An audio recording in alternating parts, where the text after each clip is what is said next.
Média. Média. Podcast. Média. Podcast.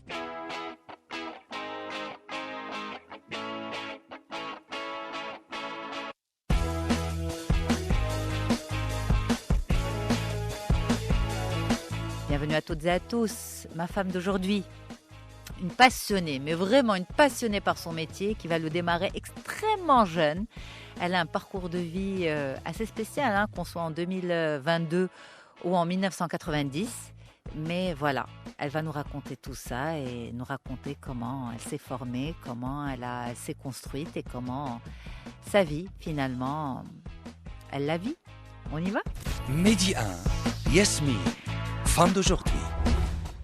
Farah Louali, bonjour. Merci beaucoup d'être ma femme d'aujourd'hui. Comment ça va, Lalla Farah ? Bonjour Yasmine, toujours un plaisir de partager, de te parler. Je vais bien, alhamdoulilah, très bien, merci. Donc Farah, toi tu as arrêté tes études très tôt quand même. J'ai arrêté mes études très tôt. J'ai décidé, donc j'ai eu la chance d'avoir des parents très compréhensibles. Et voilà, je voulais absolument, je n'aimais pas trop étudier, je voulais absolument faire soit de la danse, soit de l'esthétique et du make-up, surtout du make-up, parce que depuis très très très jeune, j'adorais le maquillage et j'étais en adoration devant ma grand-mère, la Rahma, qui est décédée pas longtemps, qui se maquillait beaucoup et qui prenait du temps pour se maquiller. Donc je la regardais pendant des heures et je me disais, j'adore, j'aimerais maquiller. Je me maquillais tout le temps, très très jeune. Donc j'adorais le monde de la beauté, de l'esthétique, de m'arranger tout le temps. Et la danse, je faisais beaucoup de danse. Donc c'était soit l'un, soit l'autre. Donc j'ai demandé à mes parents, ils m'ont dit, bon, la danse, niette.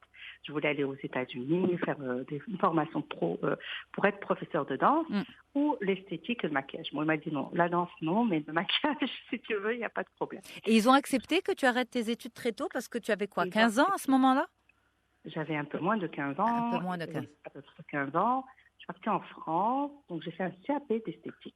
C'est incroyable parce que finalement, avoir des parents qui te laissent aussi jeune, Surtout il y a longtemps.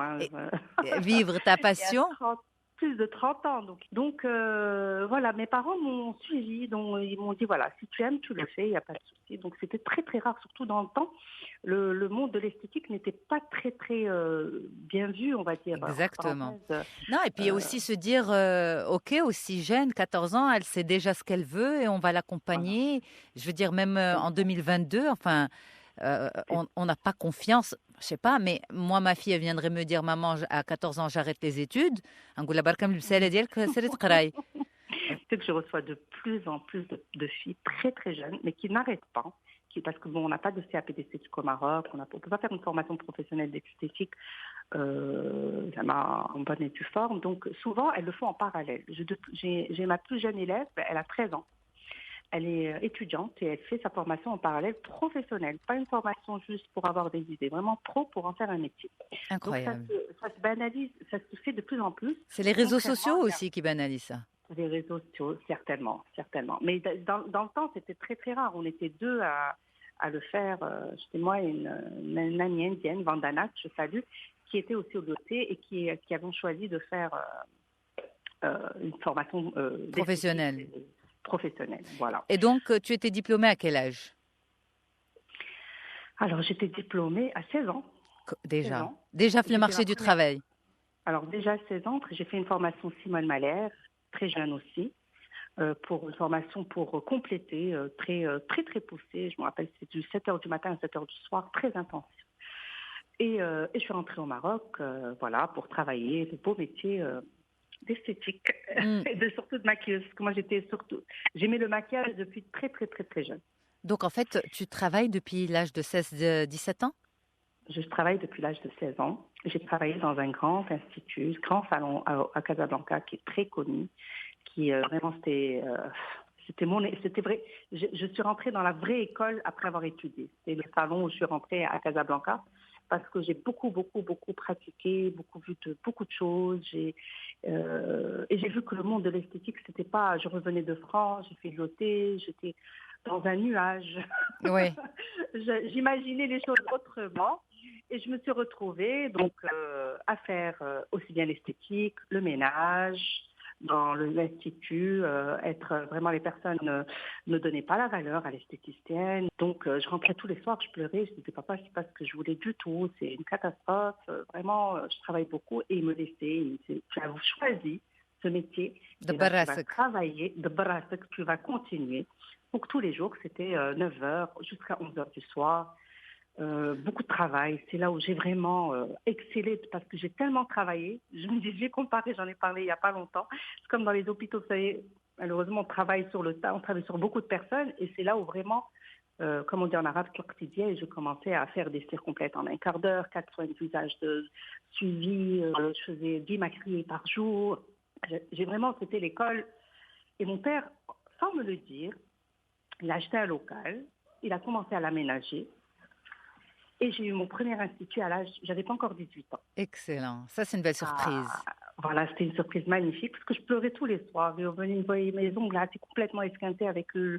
J'ai essuyé dans le temps, on essuyait les machines, les appareils de cire avec de l'alcool. Ah. Vraiment, c'était des choses. Mais choses Farah, à ce moment-là, tu avais pas regretté, tu regrettais pas le collège, le lycée? Tes copines étaient encore insouciantes. Alors, j'ai pas regretté. Non, j'ai pas regretté. C'est une très, très, très belle expérience. J'ai rencontré des personnes merveilleuses en France qui ont étudié aussi l'esthétique pendant la formation Simone Malheur parce que non, j'ai pas regretté. Non, J'étais même vraiment, pendant ces j'ai moments adoré. difficiles? Pendant le moment difficile où j'ai travaillé, à certains moments, je me disais peut-être j'ai pas fait le bon choix. Je voyais ça différemment. Je voyais ça comme à travailler artistiquement, pas à la chaîne et beaucoup de monde. Et c'est pas très, même l'hygiène, etc. Ça me choquait tous les jours. Vraiment, je rentrais très fatiguée et j'en pleurais. Et vraiment, papa Rahmo, c'est sa fille unique et il m'adorait. Je l'adorais aussi, Rahmo.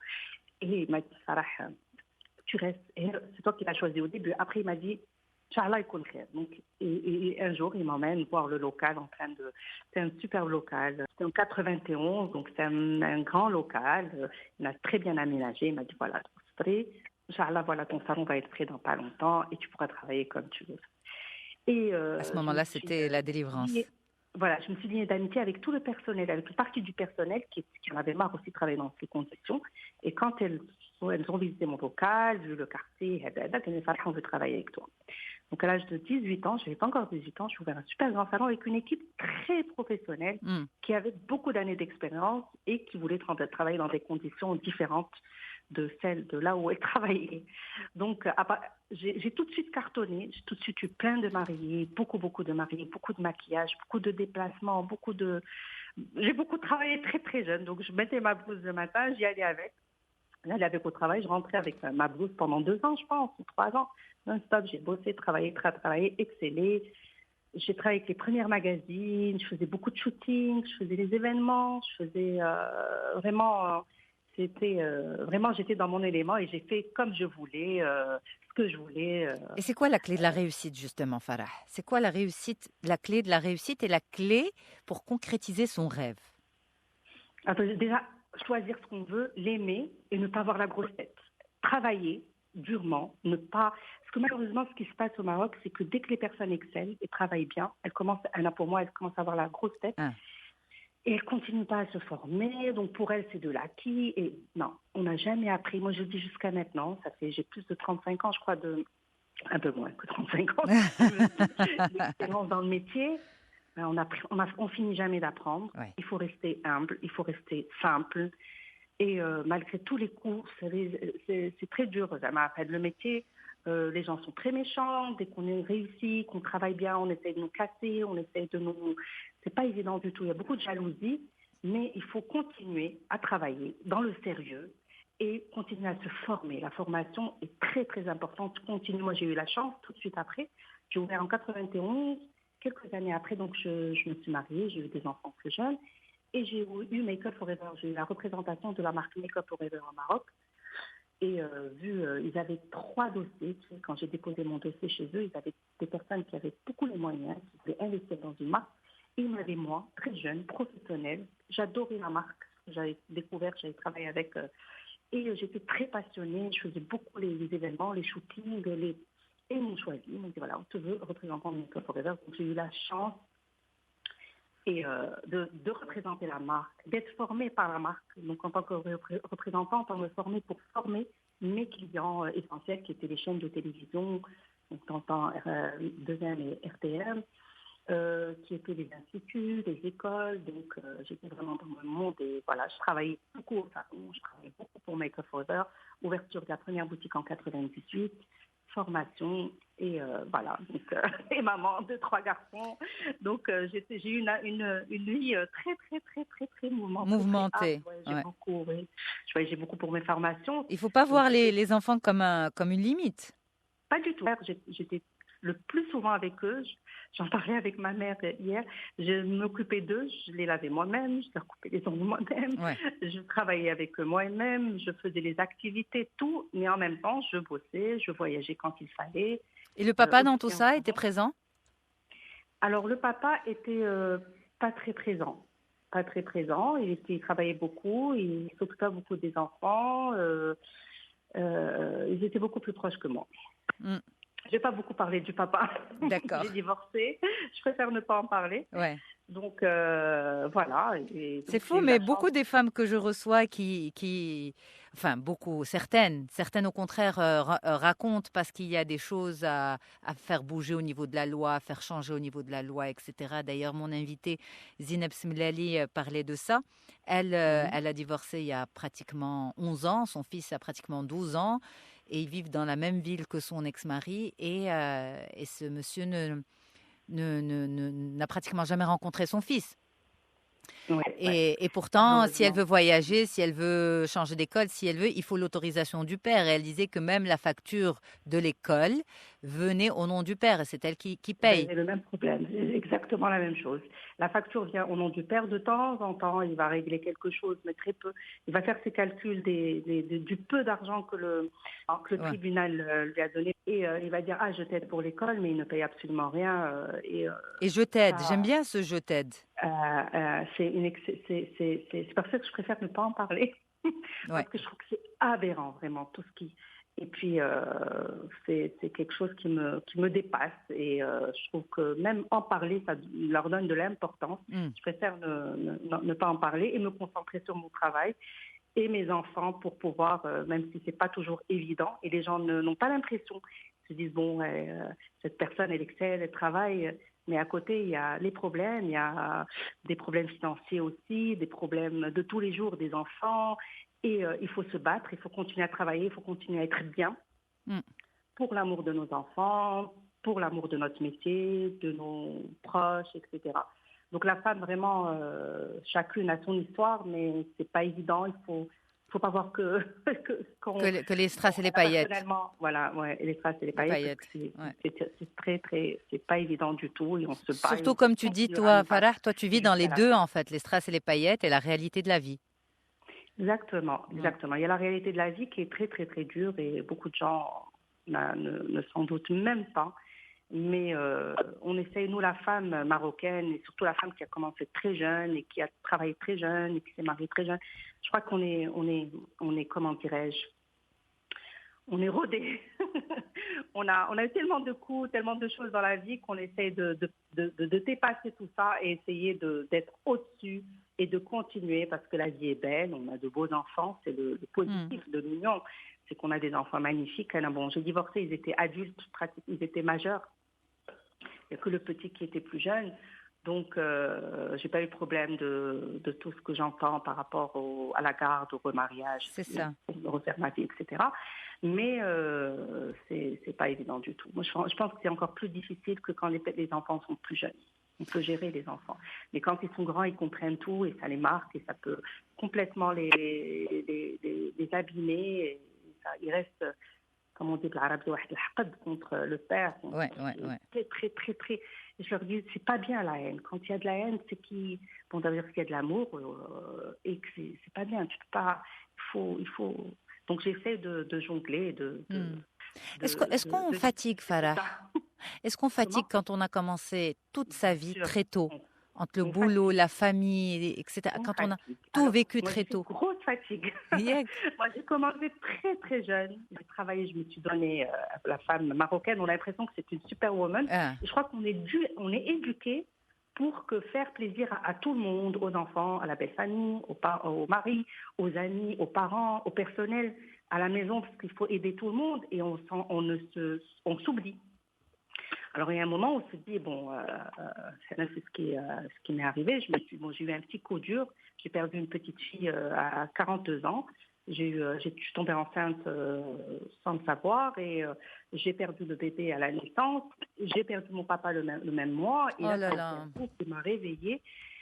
Je me suis dit, Farah, stop, la vie, on n'est rien. La personne que tu aimes pratiquement le plus au monde est partie comme ça. Il est mort d'un AVC du jour au lendemain. Ça m'a marqué. Je me suis dit, Farah, tu arrêtes. Tu dois t'occuper de toi et faire ce qui te plaît et ce qui ne te plaît pas. Si ça ne te plaît pas de rester avec ton mari, il faut arrêter. Ça fait tout ce que tu n'as plus envie de faire, tu ne le fais pas. Et j'ai arrêté de travailler pendant 3 ans. D'accord. J'ai arrêté de travailler pendant 3 ans. Je voulais plus travailler. J'arrivais plus. C'était la première année très difficile. Et les 2 autres années, j'avais pas envie. J'ai beaucoup travaillé. Je voulais me ressourcer. Je voulais me refaire un point dans ma vie, voir ce qui me plaît, ce qui me plaît pas. Ne pas faire que pour faire plaisir. C'était déjà de ma nature. J'aime beaucoup faire plaisir aux gens. J'aime beaucoup aider les gens. Donc, je me suis retrouvée en train de tout faire, de s'occuper de tout le monde, sauf de moi. J'ai arrêté de travailler. J'ai fait un point. J'ai repris 3 ans après. Bon. Et ça, là, tu le recommandes de s'écouter comme ça, de s'arrêter Il faut, c'est très important. Ça m'a fait beaucoup de bien. Ça m'a changé ma vie. Je suis une autre personne. Je suis différente. Voilà. J'aime toujours mon travail, bien sûr. J'ai repris mon travail. Mais ça m'a fait du bien le temps de pause. Beaucoup, beaucoup de bien. Tu t'es recentrée sur Farah. Là, je suis recentrée sur Farah. Des fois, je me trouve un peu égoïste. Ça fait quoi, justement? Ça veut dire quoi, ça fait quoi? Comment on peut apprendre, justement, Farah? Ça fait du bien. Ça fait beaucoup de bien. Ouais. Ah, ça fait beaucoup de bien. Ça change et ça se voit. Les gens qui m'ont pas vu depuis longtemps, ça se voit sur ton visage, tu es plus épanoui, même ta couleur de teint, tout. Je fais ce que je veux, quand je veux. J'ai envie de voyager, je voyage. J'ai envie de rester au lit un matin, je vais rester au lit. Je fais vraiment ce que je veux. J'écoute mon corps, malgré beaucoup de problèmes. C'est tout un changement. J'ai connu mon mari, j'ai pas encore 18 ans. Tout de suite, j'ai eu des enfants très très jeunes. Après l'autre, j'ai 3 garçons. Donc tu as vécu avec lui plus que toute seule, avec toi-même. Ah oui, j'ai vécu, il m'a un peu éduquée même. J'ai vécu beaucoup plus avec lui qu'avec mes parents. Avec tes propres parents, oui. Avec mes propres parents. Et là, voilà, j'ai une 3e vie, la vie toute seule. Je vis toujours avec maman, parce que papa est mort là, et je vis avec maman, parce qu'elle est seule, avec mes enfants. Mais je fais ce que je veux, alhamdoulilah. C'est une nouvelle étape de la vie. Une nouvelle étape de la vie. Et la vie est belle et il faut continuer à positiver, à faire ce qu'on veut. C'est le conseil. Je reçois beaucoup de personnes qui se reconvertissent, qui ont des niveaux d'études, des médecins, des ingénieurs, qui ont toujours rêvé de faire make-up artiste et qui se reconvertissent de plus en plus. Ça me fait plaisir. Et même par rapport aux résultats, c'est des personnes qui sont mûres, qui ont fait beaucoup d'études. Donc la façon dont elles vont apprendre, qu'elles vont transmettre, donne un résultat magnifique. Et voilà, et je vois la chose, je transmets mon savoir-faire, mon amour du métier, et ça se passe, alhamdoulilah, bien. Et ce Covid qui nous a bien sûr tous bien bloqués, bien arrêtés, parce que j'ai démarré juste avant le Covid. D'accord, mon travail, la reprise. La reprise. Ouais. Et là, Inch'Allah, il n'y aura que de belles choses à l'avenir. plein de belles choses. Je reprends mes mariés, je reprends toutes mes activités. Alors, je reprends dans d'autres... C'est-à-dire que là, quand j'ai toujours travaillé, bien travaillé, et je n'ai pas les réseaux sociaux, là, je reprends avec une autre image du métier, d'autres choses qui m'ont un peu choquée. Et là, on essaie de changer un peu les choses parce que il faut savoir que mon image du make-up artist est très tendance en ce moment. C'est pas, comment on dit, l'image du métier, c'est pas du tout ça, et même le niveau du métier, c'est pas ça, et un peu n'importe quoi. Donc j'essaie d'abord essayer de remettre le métier à niveau. Quand même, je suis pas l'une des premières, mais ancienne quand même. Et je vois que ce qui se passe, c'est surtout, c'est pas du vrai. C'est ça. Beaucoup de marketing, Exactement. de visibilité, même qui n'ont rien à voir avec le vrai métier qui est, tu vois, des formations qui se font en 3 jours, 1 semaine, 10 jours, pour apprendre un métier comme le métier de maquilleuse, on met aussi peu de temps. Il y a des études, il y a beaucoup de choses à faire et ça devient banalisé. J'essaie de changer ça aussi. Inch'Allah. Inch'Allah, Farah. Farah, merci beaucoup. Je te souhaite beaucoup de joie et de bonne humeur. Merci à toi pour ton partage féminin, honnête. Avec grand plaisir, avec grand plaisir. Je t'embrasse, Yasmine. À très vite. Au revoir. À très vite. Au revoir. Merci à toutes et à tous pour votre confiance. C'est toujours un plaisir pour moi de vous retrouver et surtout de retrouver mes femmes marocaines battantes extraordinaires du lundi au vendredi. Et bien sûr, chaque épisode est toujours en avant-première, à la demande, à n'importe quel moment sur Média Podcast. Très très bonne suite des programmes à toutes et à tous.